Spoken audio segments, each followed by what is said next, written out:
In this tutorial, I want to show you how you can calculate the covariance in Microsoft Excel with ease. Now, the covariance is basically a tool that you can use to determine how two different arrays or sets of data move with each other.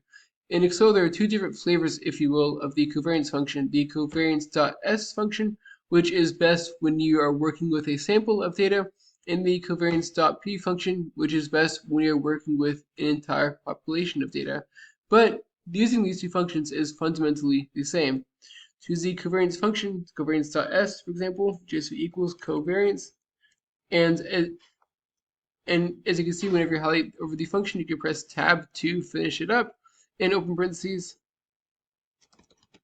dot s, and open parentheses, or just press tab. And the first array is stock A returns in this example, and the second array, which is basically a string of numbers, is this stock B returns right here.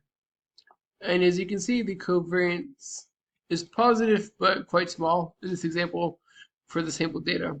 Now the covariance.p,